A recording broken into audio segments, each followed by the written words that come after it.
কি সিনেমা দেখলেন? দরদ সিনেমাটি দেখলাম। কেমন লাগলো দরদ? দরদ সিনেমা অনেক ভালো লাগলো, যেহেতু এটা বাংলাদেশ এবং ইন্ডিয়া যৌথ ছবি। আর শাকিব খান বাংলাদেশের একটা ব্র্যান্ড। শাকিবের দরদ সিনেমাটা যেমন দেখেছিলাম, আর গত ঈদে শাকিবের যে তুফান সিনেমাটা আসছে, দুর্দান্ত। তুফান সিনেমাটা দুর্দান্ত ছিল এবং দরদ সিনেমাটা দুর্দান্ত। আমরা দরদেরও সেকেন্ড পার্ট চাই। অন্যান্য মামুন যেমনটা কথা দিয়েছিল তিনি কি রাখতে পেরেছেন, বা প্রত্যাশা আপনাদের যতটুকু ছিল তাদের কাছে ততটুকু কি পেয়েছেন? হ্যাঁ, অনন্য মামুন যতটুকু বলেছিলেন আমরা সেটা প্রত্যাশা পূরণ করতে পারছেন। কোন বিষয়টা বেশি ভালো লেগেছে আপনার দরদ সিনেমার মধ্যে? দরদ সিনেমার ভিতরে একটা মেসেজ, যেটা আমরা ওয়াইফকে যে ভালোবাসা, ওয়াইফের প্রতি যে সম্মান, সেটা দরদ সিনেমার ভিতরে উঠে আসছে। এবং ওয়াইফের প্রতি যে মানে ওয়াইফ যে মারা যাওয়ার পরেও যে তাকে মনে রাখার একটা বিষয় আছে, এটা আর কি ফুটে উঠছে আর কি। আচ্ছা, আপনি যেমনটা বলছিলেন যে সিনেমার গল্প কেমন ছিল? সিনেমার গল্পটা আসলে প্রথমে বুঝতে একটু সমস্যা হয়েছিল, কিন্তু যখন মানে শেষ পার্ট পর্যন্ত দেখা হয়েছে তখন একটা মেসেজ আমরা পেয়েছি। আচ্ছা, কি মেসেজটা পেয়েছেন একটু দর্শকদের উদ্দেশ্যে যদি বলেন। প্রথমেই তো বললাম যে ওয়াইফের প্রতি ভালোবাসা। আচ্ছা, এই সিনেমায় এই দরদ সিনেমাকে আমরা দেখেছি যে ভুয়া বলে সরি বলেছে, আমরা দেখেছি সোশ্যাল মিডিয়া পেঁয়াজ খেয়ে গেছি রে ভাই। আপনি একটি সোশ্যাল মিডিয়াতে ভিডিও দেখেছেন কি না, যে দরদ সিনেমাকে ভুয়া বলেছে কিছু দর্শক।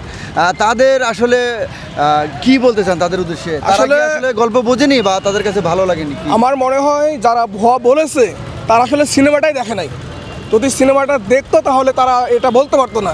আসলে কিছু মানুষ আছে যে শাকিব খানকে ওইভাবে ভালোবাসে না, বা শাকিব খানকে বুঝতে চায় না। আমার মনে হয় শাকিব খানের যে একটা বিতর্কিত বিষয়গুলো আছে, এটার জন্য হয়তো শাকিবকে নেগেটিভ প্রচার করে আর কি, আমার যেটা মনে হয়। কিন্তু শাকিব একটা ব্র্যান্ড, এটা বাংলাদেশ এবং পুরো ওয়ার্ল্ডের একটা ব্র্যান্ড। মানে দরদ সিনেমাকে ডিমোশন করানোর জন্য, যেন মানুষের কাছে খারাপ ধারণা দেওয়ার জন্য তারা ভুয়া স্লোগান দিয়েছে, এটাই বলছেন আপনি? আমার মনে হয় হ্যাঁ, শাকিব খানকে তার যে ক্যারিয়ার মানে ভালো একটা ব্রাইট ক্যারিয়ার, এই ক্যারিয়ারটাকে ধ্বংস করার জন্য কিছু মানুষ মিথ্যা প্রোপাগান্ডা চালাচ্ছে। দরদের মধ্যে শাকিব খানের অভিনয় কতটুকু আপডেট হয়েছে এবং কেমন অভিনয় করেছেন শাকিব খান? দুর্দান্ত ভাই, দুর্দান্ত অভিনয় করেছে শাকিব খান।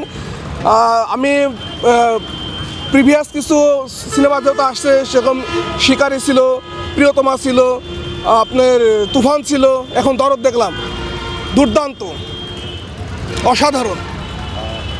এই সিনেমার মধ্যে মানে কোন বিষয়টা আপনার হৃদয়ে ছুঁয়ে গেছে, বা কোন দৃশ্যটা বেশি ভালো লেগেছে? এখানে আমি প্রথমে আপনাকে বলেছি যে ওয়াইফের প্রতি যে ভালোবাসা, আর এখানে কিছু আপনার অ্যাকশন সিনও ছিল এবং ইমোশনাল বিষয় ছিল। যেহেতু যখন ওয়াইফটা মারা যায় তখন একটা ইমোশন ক্রিয়েট হয়েছে, এটা যারা সিনেমাটা দেখছে তারা তাদের হৃদয়ে নাড়া দিয়েছে। তো দুলু মিয়া আর ফাতেমার বিয়ে তো খাইছেন, বিয়ের মধ্যে কি কি খাওয়ান দিল আপনাদেরকে? কি খাইলেন? বিরিয়ানি? না, আমরা উপভোগ করেছি, সিনেমাটা পুরাটাই উপভোগ করেছি। আপনাদের খাবার টাবার দেয় নাই? না, আমরা নিজেরা খেয়ে আসছি এবং শাকিব খানকে ভালোবাসে, শাকিব একটা বাংলাদেশের ব্র্যান্ড, ভালোবাসার জন্য এসেছি। শাকিব খানের সিনেমা কত বছর ধরে দেখেন?